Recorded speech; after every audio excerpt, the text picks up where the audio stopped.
Hey, hello, and welcome everyone back to another episode of Energy Unleashed. My name is Suzanne Worthley, and I am here with my co-host, Kim Hess. Hey, Kim, Hey everybody. how you doing? Oh, I'm doing great. Sun's Good. out. Doesn't it feel better when the sun's out? I just lap it up. So the light at the end of the tunnel for Yeah. Minnesota. Let's say the Good. elements in Minnesota are at their high peak right now between the wind, the sun, it's crazy right now. I said to somebody recently, I've lived in Colorado, I've lived in California, and in those two places, specifically California, it's one of those places that's nice all the time. And I actually was very bored with that because it was like every day you'd go, oh, it's still Oh, 75 beautiful. degrees. Yeah. Oh, it's still beautiful. And after a while, it was like, ugh. So I do have to say, with the way that we change so dramatically and drastically here, it can either wear on you or it can be kind of an interesting roller coaster. It's So, but I think interesting. everyone's ready now. Mhm. Alrighty, this one I'm going to talk about this client session. Actually, this is not a client session as much as it's a summarization. There has been a lot of commonalities in my appointments lately. What I find as a practitioner is oftentimes, depending on what's happening energetically in a bigger way, I will have consistent kinds of client sessions come through. So recently, with all the changes in our dimensional frequencies, meaning that the planes of reality or the planes of existence or the planes of consciousness, they're called dimensions. And so these are different ways we perceive and interact with reality. And they used to be very specified, not even all that long ago. We're only talking about, a handful of years back, and Right. especially a dozen years ago. It was very distinct that we lived in the 3D frequencies. And you had to be pretty psychically tapped in to move into other frames of existence or planes of reality. And now these are less defined, meaning when I teach it in classes, I always reference kind of like the metaphor of a cake with a sponge and then frosting, sponge and frosting, sponge and frosting. The frosting in between really designated the differences between the dimensional lines of the sponge cake. There was a actual like a pause, but now that frosting is completely gone, and we're lucky if there's like an egg wash, I say, because these dimensional lines, which include timelines and how we perceive and experience, these are all becoming very intermeshed and interpenetrated. Now, this is part of the ascension process. This is happening on purpose because what we're doing is we're collapsing a lot of these into bigger, more omnipresent kinds of experiences. So, but for the common person that doesn't study this, it can be confusing and it can be life altering in terms of our body. It can make us unnerved. It can make us ungrounded. It can make us feel sick or nauseous or headaches or dizzy and all kinds of things. We call these ascension symptoms. So these have been ramping up since this process has kicked into high gear the last, several years. Our big shift obviously was in 2012, but it's been happening quite quickly at an accelerated rate the last several years.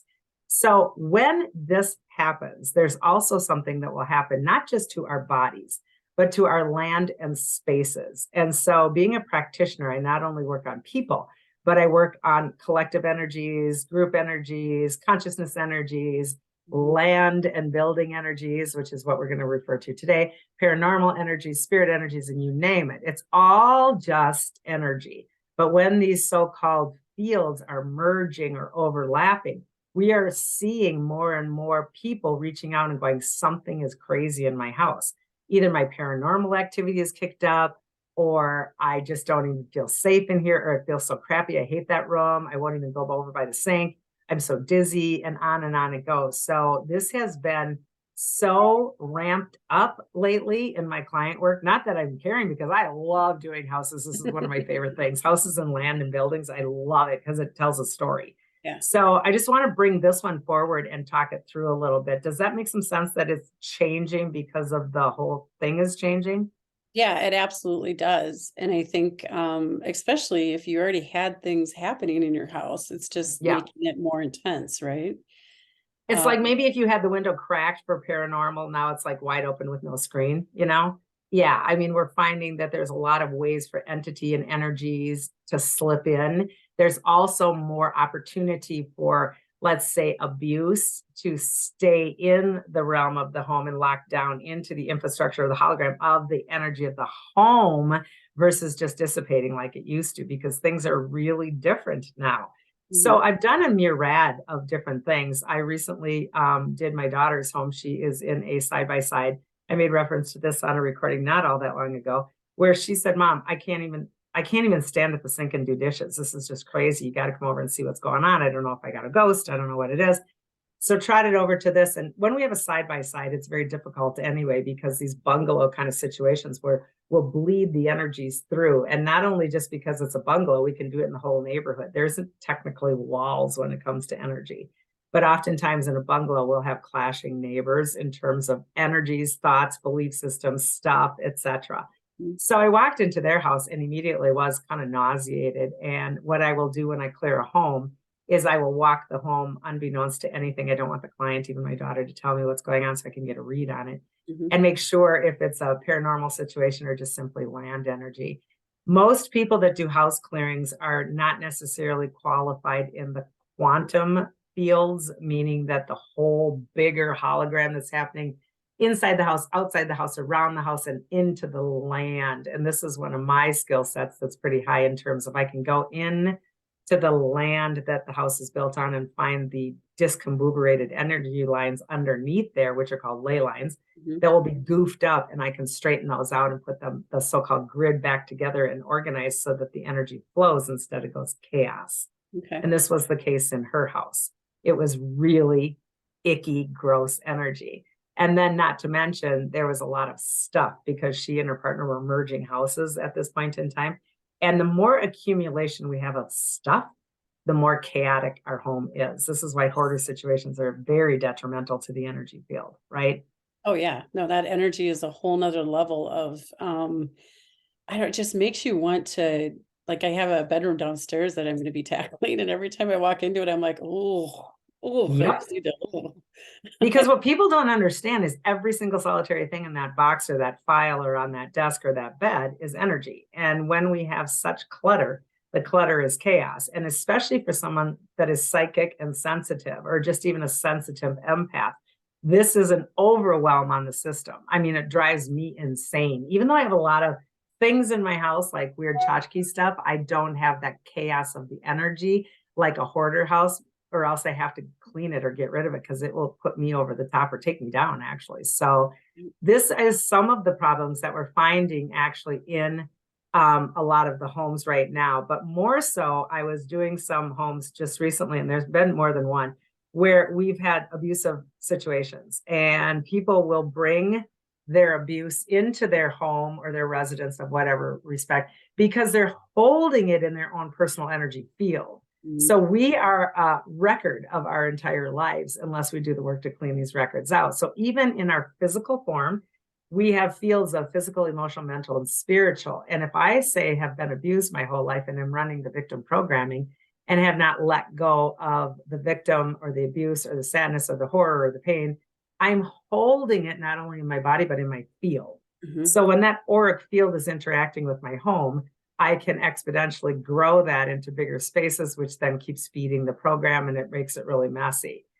On the flip side, I may experience actual physical harm in that home. I may be living with a gaslighter. I may be living with someone who is verbally abusive and mentally abusive and physically abusive. All the gamut of this stuff stays in the home because it's an energy file that is too heavy to vibrate in a love frequency, so it gets stuck. And this causes dis-ease in the home, just like when we have stuck energy in our chakra system or in our aura system, it is dis-ease in our body. And when we take that little dash out of dis-ease, it turns disease. So our homes, our buildings, our spaces are diseased, just like our fields are with horror and abuse. And it's really messy right now. It's big. I would imagine with all of the other energy changes that are happening in Earth, the cosmos, like all the things that we're getting pummeled with right now, that it just intensifies it so much because it's big energy. And let's work with the collective field. In my Confident Empath book, I talk a lot about these multidimensional planes of existence that are empath. And if you're even close to being an empath, it's super important for you to look at that book if you choose to understand you're taking in energies from the collective, not just even from spaces and people. But this collective fear is out there in the field of the ethers, and it exponentially grows and grows and grows because everyone feeds it, as does the media, by the way. And we feed it and it gets bigger like it's its own consciousness. And then we feed off of that, and it's a loop program. It just keeps getting bigger and bigger. And then we bring that back home and we bring that into our house. And then if we don't know how to discern that, now I push it on my partner, and then my partner and I fight about something that isn't really the fight. And now that grows, and it just is out of control right now. It's really not good. So this personal responsibility of being able to not only know your individualized form to say, this is not my stuff, but the skill set that I teach in that book to even know, oh, this is even bigger, not my stuff. This is absolutely not my stuff. This is collective, or this is old abuse, or this is my abuse from when I was 6. These are skill sets that are really critical to have right now. And that's why I encourage people to study this stuff. And I give tactics, exercises, and meditations in the Confident Empath book to remove this stuff so that we can make changes, not just for ourselves, but for everything. Yeah, I think it's so impressive that your daughter was able to know, this isn't my stuff. This isn't my partner's stuff. This is bigger, to have somebody and look at she's pretty lucky because she's pretty psychic. I mean, her Mhm. essence is pretty psychic, but think of and I don't mean ignorant as ignorant in a bad way, but think of the ignorant person that doesn't even have a clue that this is a thing. And you're standing at your sink every night trying to wash your dishes, and yet you want to vomit and you don't know what's going on. So you trot off to the doctor, and then they can't find anything, and then you think you're dying. So this is another one of those systems that we go round and round and round, and we make ourselves sick because we don't have the answer. Right. So think of the horror that's happening across our country right now with the programming in mass, thinking of the tragedies that we're seeing in schools and in shopping malls and all of these situations where there's really horrific acts of violence going on. And I can guarantee you, probably 90% of them are not having an energy worker come and clear the space. And those people are going right back into that holographic energy signature that is stuck right there in that building, working on the subconscious narrative 24/7, telling these beings that they're not safe. Tell me that isn't detrimental to the human, especially a child. Especially a child. I mean, you like, I think about Columbine, because that was one of the first major horrific, things that happened in a school like that. And I mean, that's so many years ago. If it's been sitting there, it doesn't just grow. It's just more and more. Well, and what it does, Kim, and that's a good point, it does grow. So for example, we live in Minnesota, and we had the 35E bridge collapse. Yeah. And when you would drive over that bridge after it was so-called completely fixed and painted and pretty new lights to make it all lovely, until energy workers in mass, which myself was one of, went down and cleared that energy signature. Same thing with George Floyd. I went down and cleared the George Floyd spot several times, as did many. If we don't clear those spots and they're holding that collective horror, every time someone walks into that horror, activates and triggers their own individualized horror, that throws it back into the energy signature of the blueprint and solidifies it even deeper and deeper and deeper every time. So we're just, think of cement blobs, just piling it on, piling it on, piling it on. Pretty soon we have this big cement wall that is absolutely so heavy and stuck with all of that fear and anger and angst. And we don't even understand this is a thing. Right. So these are important things for us to be aware of, but it starts with personal responsibility in terms of your field and understanding that you are an energetic being that is walking around in a meat and bone situation that is still a divine vehicle, but you're in charge of it. So and I think that's the biggest thing out of this conversation, is that you take care of yourself first, you work on yourself first, and that all contributes back to the consciousness of one. Yeah. So if you're knowing that it's not yours, there's something going on, how important it is to call that out and have someone come in to help you with it. Or if you know how to get your house cleared, clean your house, clear your house. And you don't always, if you think you can handle it yourself, awesome. Sage is a beautiful thing. Candles is a beautiful thing. Florida water, sprays, all kinds of ritual stuff. Stick selenite around the house, activate it with crystals. There's a million, ring a bell. There's a million things. Yeah, right. There's a million things that you can do for that. Florida water. Yeah, I mean, this is real stuff that we can actually do that is tangible and take your power back from these places and spaces. And when someone becomes like an automatic energy worker of sorts, we're not all practitioners, but we're all healers. And so even someone who is just aware and being tapped into the moment, can walk through something. Like I remember when I was corporate and traveling to New York after the towers situation, and everyone wanted to go and visit it like a tourist. And at that point, it still was super heavy. And I said, I'll stay in the hotel and do the clearing. And I'm not interested in going down and doing the tourism and the gawking, because all that does is register the tragedy.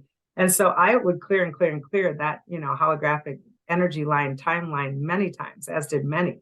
And you can still do it to this day, because the minute somebody reactivates it with their own individualized belief system, fear, it reboots. And so these are tenacious opportunities that we can have to stay on top of it if we just know, right? Yeah, so like every time they come out with the annual anniversary of 9/11 and show the videos and all the things, that just reactivates all of it, right? Yep. It just, and actually, in terms of the really big nefarious agenda and the dark agenda, that's purposeful, because what that does is it reboots your whole need to have someone have the hero program and take care of us.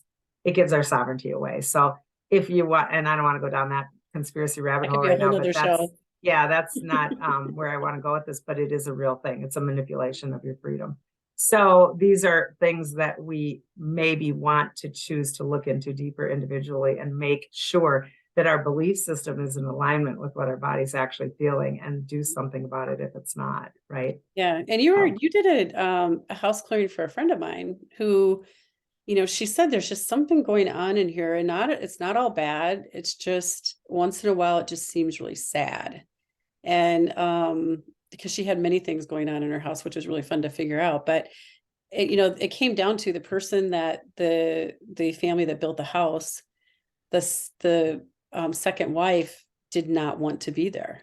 Okay. She would sit in a certain room and just constantly, I don't want to be here. I don't like it here. I don't want to be here. I don't like it. That whole loop of, the negative loop that was going on in a certain area of her house. And that was really... Is that the lady with all the dogs? Yeah. Yeah. Oh, okay. And then the dogs. Yeah. I forget so much of my work, but I remember the dogs. This is common with the rumination of the sadness and the desolation and the abandonment and the isolation. And think of the isolation that we've had in the last couple of years with everything that happened with this country. So this isolation, sadness, dark shadow work can really get stuck in spaces and places. I was privy to a paranormal investigation down in a city here in town called Hastings that has a beautiful old Leduc mansion. And the woman also was very similar to that story. The actual wife of Leduc was brought up here. I believe it was something like Texas or something. Hated Minnesota. I knew nothing about the history, because I will not read anything before I do an investigation like that, because I don't want to be swayed. And I started channeling this woman verbatim, saying she hated it. She didn't want to be there, blah, blah, blah. And we went down to the actual historical office when we were done, because the gal was working down there. They had physical diaries of this woman that was on the bookshelf in her handwriting, saying almost verbatim the things that I was saying. It was so bizarre.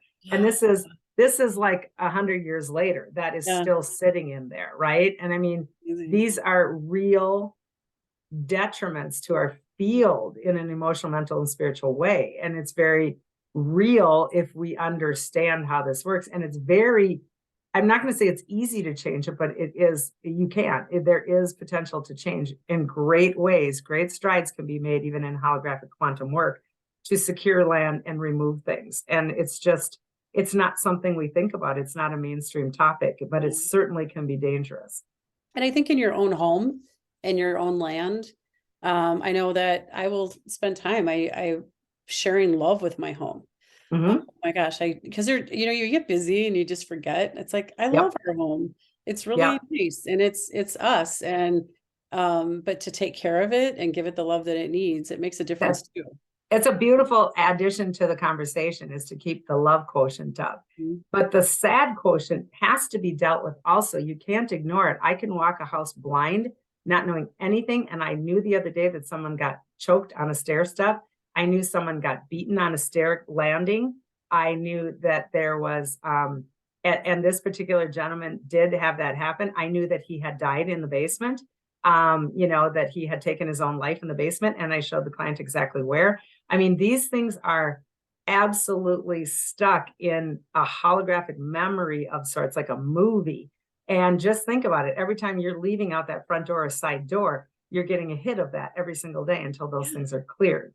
And we can exaggerate that with things like this place was massacred in war before we put the shopping center on it. I mean, this stuff can get crazy big. And I go into some massively cool holographic stories in that book, Confident Empath, in terms of how I went into the quantum fields of timelines, holographically jumped 100 years, could see things with my eyes open, could feel them because the energy was that palpable.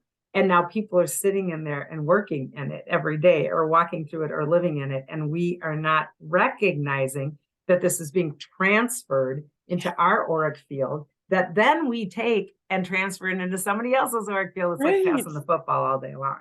It's insane. Plus, you start to question yourself and all of that when you're starting to feel those things that aren't yours. I mean, you're like, am I crazy? Why am I feeling depressed? Why am I feeling this sadness? You know, you just, so not, you need, you know, learning to discern is so important. But most of the people, Kim, don't know how to discern or even ask the question. So instead they will go, gee, I'm so depressed. I don't know why I'm depressed. This doesn't make sense. And then they will go home and they will meet up with their family member, their friend, their child, their partner. And that logicalness of the humanness, that stubborn ego, will have to find something to make sense of that on a subconscious level. So it will start to weave, and it'll start to weave into, oh, it must be my relationship. It must be my kid. I must be worried about my job. And we will allow that on a subconscious, uncontrolled narrative to go suck into something else and weave into it till it makes sense, when in essence, it had nothing to do with it in the first place. Right. And it can ruin relationships. It can ruin jobs. It can ruin experiences. It can ruin memories. And it has nothing to do with anything other than not understanding. So the first step that I say in that book is, yes, belief systems, discernment, protection, asking questions, letting things go. There's a lot of protocol in that book that can help you navigate these things, because there isn't a whole lot of people talking about it. Right. And if this is the first one you're listening to, you should show your book real quick. Oh, here it is. Oh, yeah. Confident. There we go. So yeah, there you go. Yay! It's really on my website. Yep. You can find it on Amazon. You can find it anywhere, but it's got some really killer client stories. I love filling my books with the actual client stories, but those timeline holographic ones were crazy. And I'm so blessed and honored to be able to do such nutty work, you know. Yeah. And the paranormal world is really ramped up right now because these windows of opportunity are melding and squishing and making cracks in the infrastructure. And a lot of the old, dark, like primordial energies of evil are eeping out to then go back to source. But in the meantime, if they're eking out and they find a host, whether that host is a home or a human or whatever, if it hosts somewhere, it's going to nestle in and then settle in and then take over. And this has happened in homes as well. When we are in homes that have dark energy, or the land has dark energy, or the person has dark energy, these can be rebooted depending on what's happening to the human inside. So if the human inside, if the playing field already has the opportunity for dark energy, and the human inside has additional dark energy, and these two like finds like, it exponentially grows that open to find more of an attraction for more dark, so it can reboot the darkness, and the actual paranormal activity can actually come up and get to a dangerous point, because that's what it does. Like finds like, it will resonate the same. It'll call out like, hey, we're all having a dark party here, let's play, and it will come. These are things that are very, very real. And that's not to scare people as much as get educated, right? Really? We can always take care of it. I'm going with you this weekend to the Palmer House. Really? Thanks, Suzanne. Yeah, at the Palmer House, I always do a lot of work to make sure everybody's okay. I just thought I'd throw a funny in there. Yeah.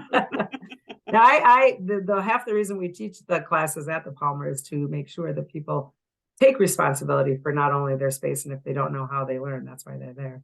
Yeah. But this applies to not just a haunted hotel. It applies to your workspace and your home space as well. And any space, public space too, land, right? It's everywhere. Right. Yeah. Oh my gosh. So get your stuff together, people out there, because this empathing is only going to get bigger, and our fields are only getting weaker if we're not doing our work. And again, this isn't telling anyone to do what to do. Just take what resonates, toss what doesn't. But there's opportunity here for you to elevate not only your frequency, but the frequency of one while you're doing it. So hopefully this kind of gives you a nudge, right? Yeah. This is a really good conversation. Definitely. Good.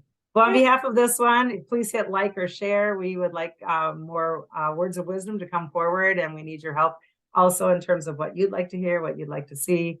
and yeah, pass the word along. And we are now doing energy updates in a brief way on Instagram. I am at least weekly, if not more, on shorter versions of this stuff, and then we'll bring it to the table so that Kim can unleash it with me. So appreciate your help and your support. Oh my gosh, it's really great. Thank you for everything you're Good. doing. Thank Yeah. you. And until next time, everybody, cosmic hugs.